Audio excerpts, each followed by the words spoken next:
চলো আবার সেই পেট্রোল পাম্প।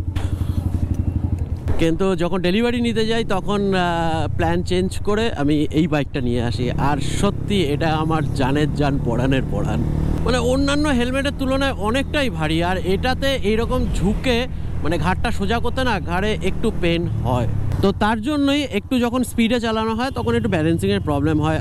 মানে যেহেতু এখানটায় বেঁধে রয়েছে আর টান পড়ে ওটায়, তো ক্লাসটা রিলিজ হতে চায় না, এটা একটা বড় প্রবলেম। মানে অনেক খাটাখাটনির পর গিয়ে এটা ফিটিং করা গেছে আর খুবই মজবুত হয়েছে।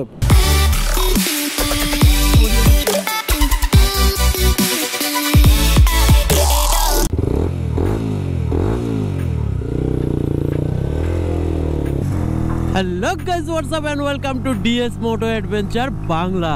তো ফার্স্ট লুকেই তোমরা নিশ্চয়ই বুঝে গেছো যে আমার বাইকে কিছু চেঞ্জ করা হয়েছে, মানে একটু অন্যরকম লাগছে। যারা আমার পুরনো ফ্যামিলি মেম্বার তারা হয়তো নোটিস করেছে, বাট যারা নতুন তারা হয়তো ঠিক বুঝতে পারবে না।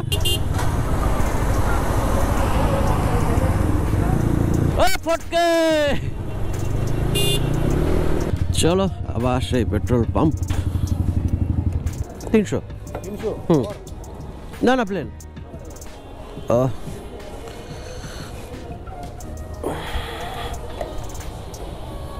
তো আমি যে বাইকটা ইউজ করি এটা হচ্ছে ইয়ামা R15S মডেল। তো V1 ছিল, তারপরে V2 বেরিয়েছিল, তারপরে S বেরিয়েছে। S এর যে সিটটা রয়েছে সেটা কাটা না, সেটা একদম সমান। তো সেই জন্য আমি এই বাইকটা নিয়েছিলাম।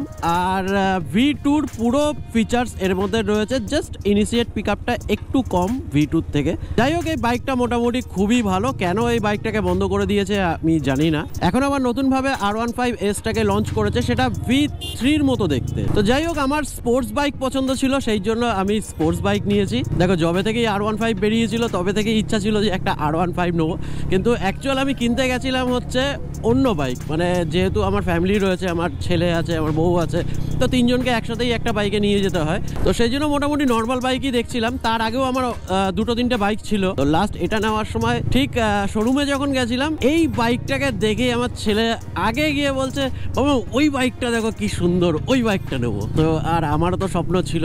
অ্যাকচুয়াল আমি বুকিংও করে এসেছিলাম ইয়ামা FZS এর জন্য, কিন্তু যখন ডেলিভারি নিতে যাই তখন প্ল্যান চেঞ্জ করে আমি এই বাইকটা নিয়ে আসি। আর সত্যি এটা আমার জানের জান পড়ানের পড়ান। আর আমার এই বাইকটার নাম রেখেছি আমি ভেরোনিকা।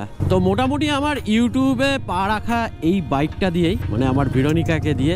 আর তারপর থেকে আমার টোটাল যত স্বপ্ন ছিল আস্তে আস্তে আমি পূরণ করতে থাকি, সবই এটার জন্য আর আমার ছেলের জন্য। তো আমার ছেলে যদি এটা কেনার জন্য আমাকে উৎসাহ না দিত তাহলে হয়তো এখনো পর্যন্ত এটা কিনতাম না, বা ইউটিউব জগতে আসতামও না, নিজের স্বপ্নগুলো হয়তো পূরণও করতে পারতাম না, শুধু এই স্বপ্নই থেকে যেত। তো যাই হোক, স্পোর্টস বাইক তো আমার পছন্দ, কিন্তু তার সাথে সাথে আমার অ্যাডভেঞ্চারও খুব পছন্দ। লোকে শুনলেই বলে R15 নিয়ে লং রাইড, আরে ভাই তোর ক্যাপাসিটি আছে। মানে লিটারালি এই বাইকটা নিয়ে লং রাইড করতে লোকে ভয় পায়, আর আমি এই বাইকটা দিয়েই মানে মোটামুটি যত ট্রিপ করার আমি এটা দিয়েই করেছি। सो भाई लोग और बहन लोग, क्या आप लोग भी ऑनलाइन शॉपिंग कर रहे हो? तो थोड़ा सा रुक जाओ, क्योंकि इसमें होने वाला है आप लोगों का बहुत फायदा। तो हम लोगों को शॉपिंग करने में सबसे बड़ी दिक्कत होता है कि कौन सा ब्रांड में कितना डिस्काउंट है, ये हम लोगों को पता नहीं होता है। तो इसीलिए ना हम लोग अच्छा खासा डिस्काउंट मिस कर देते हैं। मैं आप लोगों के लिए लाया हूँ एक ऐसा तरकीब, हर शॉपिंग में आप लोगों को मिल जाएगा डिस्काउंट ऑफर। तो इसके लिए आप लोगों को बस डिस्क्रिप्शन पे दिया गया लिंक पे क्लिक करना है, और आप लोगों को यहाँ पे मिल जाएगा 40 से भी ऊपर टॉप ब्रांड। किसी भी ब्रांड का प्रोडक्ट आप लोगों को खरीदना है, बस वहाँ पे क्लिक कीजिए और आप लोगों को ऑफर मिल जाएगा। अगर आप लोग चाहे तो यही से रिडीम ऑफर कर सकते हो। तो बस ऐसे ही आप लोग ढेर सारा शॉपिंग करो और ढेर सारा बचत करो। 2021-এর পর থেকে মোটামুটি লং রাইড আমার বন্ধই হয়ে গেছিল প্রায়।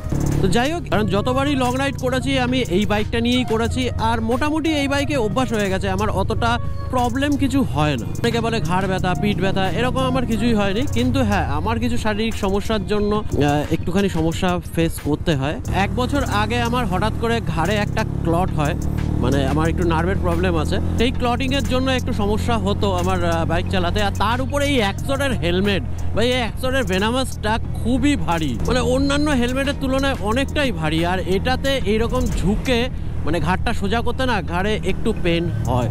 তো এই সমস্যা সমাধানের জন্য আমি এই হ্যান্ডেলটা মডিফিকেশন করেছিলাম, মানে স্পোর্টস থেকে নর্মাল হ্যান্ডেলে শিফট করেছিলাম।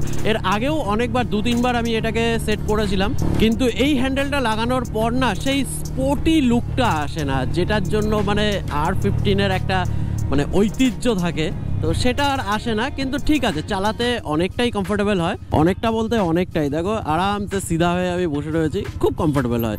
এটা লং রাইডের জন্য বেস্ট। কিন্তু এই মডিফিকেশনটা করলে বাইকে কিছু প্রবলেম হয়, সেটা হচ্ছে ফার্স্ট ক্লাচের প্রবলেম হয়। কারণ ক্লাচের ওয়্যার যেটা, সেটা তো মানে কোম্পানি যেভাবে ফিটিং করেছিল ওরকমই আছে, আর হ্যান্ডেলটা উঁচু করার ফলে ক্লাচ কেবলটা একটু শর্টেজ হয়, আর এটাই সব থেকে বড় সমস্যা। সেকেন্ড প্রবলেম হয় হচ্ছে একটু ব্যালেন্সিংয়ের প্রবলেম হয়। দেখো কোম্পানি একরকমভাবে এটাকে বানিয়েছে, আর তার হিসাব করেই কিন্তু এ ব্যালেন্সিং করেছে। তো একটু উঁচু করলে শকারটা অনেকটা উঠে যায় ওপর দিকে। হ্যাঁ, এটা ইয়ামা হ্যাঁ, R15 হ্যাঁ। তো হ্যান্ডেলটা উঁচু করলে শকারটা একটু উঠে যায় ওপর দিকে, মানে তুলতে হয়। তো তার জন্যই একটু যখন স্পিডে চালানো হয় তখন একটু ব্যালেন্সিংয়ের প্রবলেম হয়। আর আমার বাইকে অলরেডি ব্যালেন্সিং ইস্যু রয়েছে, তো সেরকম একটা কিছু আমি ফিল করতে পারছি না, মানে বোঝা যাচ্ছে না ঠিক। কিন্তু ক্লাচ সেকশনটা আমাকে একটু ঠিক করাতে হবে। আর থার্ড প্রবলেম হচ্ছে গাড়ির হাইট যেটা, সেটা 2 ইঞ্চি বেড়ে যায়। যেহেতু শকারটা 2 ইঞ্চি আপ হচ্ছে, সেই জন্য বাইকের হাইটটাও 2 ইঞ্চি বেড়ে যায়। তো এই পরের যে দুটো প্রবলেম, এই দুটো ইগনোরেবল, মানে এগুলোকে অতটা ধরা যায় না। কিন্তু ক্লাচ প্রবলেমটাই হচ্ছে সব থেকে বড় প্রবলেম। তো আমার দরকার হচ্ছে এর থেকে 2 ইঞ্চি বড় ক্লাচ কেবল। তো এখন সব থেকে বড় প্রবলেম হচ্ছে, ধরো ডান দিকে হ্যান্ডেলটা কাটালাম, কাটিয়ে থ্রটেল যখন দেবো ক্লাচ ঠিক করে রিলিজ হয় না, মানে যেহেতু এখানটায় বেঁধে রয়েছে আর টান পড়ে ওটায়, তো ক্লাচটা রিলিজ হতে চায় না। এটা একটা বড় প্রবলেম। তো আমাকে সেইভাবে সামলে একটু চালাতে হবে। তো এর একটা কিছু জোগাড় করে নেবো। ব্রিগেড চলো, ও আজকে তো ব্রিগেড, সেই জন্য ভাবছি মানে বাসে বাসে সব লোক ভরে যাচ্ছেটা কোথায়, সব পতাকা লাগিয়ে ব্রিগেড গাড়িতে ভরে ভরে যাচ্ছে সব। মানে এতক্ষণ দেখছিলাম কিন্তু খেয়াল পড়েনি আমার।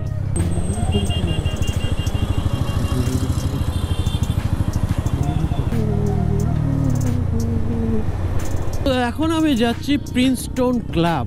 তো সামনেই তো দেখাচ্ছে, আর 1 মিনিট। এই তো প্রিন্সটন ক্লাব, চলো এখানেই পার্কিং করে দিই। তো এবার তোমাদের দেখাবো যে আমার বাইকে কি কি মডিফিকেশন আমি করেছি। তো প্রথম হ্যান্ডেল মডিফিকেশন করিয়েছি আমি, মানে একটু সোজা হ্যান্ডেল লাগিয়েছি। আর এইটা দেখো, মানে পেছনে আমি শাডেল স্টে লাগিয়ে দিয়েছি। এই শাডেল স্টেটা লাগানোর জন্য প্রচুর মগজমারি করতে হয়েছে, মানে অনেক খাটাখাটনির পর গিয়ে এটা ফিটিং করা গেছে, আর খুবই মজবুত হয়েছে। মানে করেছি যখন একবারে ভালোভাবে করেছি। কিন্তু এই পেছনের এখানে একটা হ্যান্ডেল টাইপ ছিল, তো ওটাকে আমাকে বিসর্জন দিয়ে দিতে হয়েছে, মানে কাটিং করতে হয়েছে। এই দেখো কাটিংয়ের চিহ্ন রয়েছে এখানে। তো বাইকটা আমার আগের থেকেও বেশি বড় লাগছে। এরপর এখনো কাজ আছে, এখানে একটা গার্ড লাগাবো, তো ওটা আনা হয়ে গেছে, জাস্ট ফিটিং করতে হবে ওটাকে। তো এই যে শাডেল স্টে আর হ্যান্ডেল যে মডিফিকেশন আমি করেছি, সেটার ভিডিও তোমরা দেখতে পারো আমার প্রথম চ্যানেল, মানে DS মোটো অ্যাডভেঞ্চারে। ওখানে আমি এটা ফিটিং থেকে শুরু করে সমস্ত কিছু ভিডিও অলরেডি করে রেখেছি। কিন্তু হ্যান্ডেলটা অ্যাকচুয়ালি আমার পুরোনো হ্যান্ডেল, তো পরে পরে এই অবস্থা হয়ে গেছে। এটাকে একটু পেন্ট আমি করিয়ে দেবো। তো এটাকে একটু পেন্ট করে দেবো যাতে একটু ভালো লাগে। আর এই যে হিঞ্জটা রয়েছে, এটা হচ্ছে হিরো এক্সট্রিমের। এবার পেছনে একটা টপ বক্স বসবে, তো টপ বক্সও আমার অর্ডার করা হয়ে গেছে, মোটামুটি 2-1 দিনের মধ্যেই চলে আসবে। তারপর টপ বক্সটা আমি সেটিং করে নেবো। আর বাকি যে লাগেজপত্র সেগুলো তো আমার অলরেডি রয়েছে, জাস্ট শাডেল স্টেটা লাগানো ছিল না, শাডেল স্টেটাও লাগিয়ে দিলাম, হয়ে গেল আমার কাজ কমপ্লিট। মানে এখন আমার ভেরোনিকা স্পোর্টস থেকে অ্যাডভেঞ্চারে কনভার্ট করে গেছে। তো চলো ভেতরে যাই, কাজবাজ সারি, আবার দেখা হবে কাজ শেষ করার পর। তো চলো, এখানকার কাজ তো কমপ্লিট হয়ে গেছে, এবার বাড়ির দিকে যাওয়া যাক। তো আমার বাইকে এই অ্যাডভেঞ্চার মডিফিকেশন করার পর বাইকের লুকস তো পুরো গেছে। হ্যাঁ, এটা একটু অন্যরকম লুকস হয়ে গেছে, কিন্তু যে স্পোর্টি লুকসটা যেটা ছিল সেটা পুরো বরবাদ হয়ে গেছে। ও সাউথ সিটি মলটা দেখো, দারুণ সাজিয়েছে।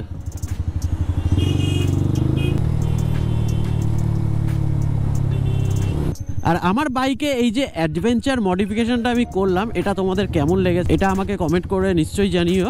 আর এত অবধি ভিডিওটা দেখে থাকলে অতি অবশ্যই লাইক করে যেও। চলো এই ভিডিওটা এই পর্যন্ত, আবার দেখা হবে নেক্সট ভিডিওতে। তো ততক্ষণের জন্য stay tune, take care and good by.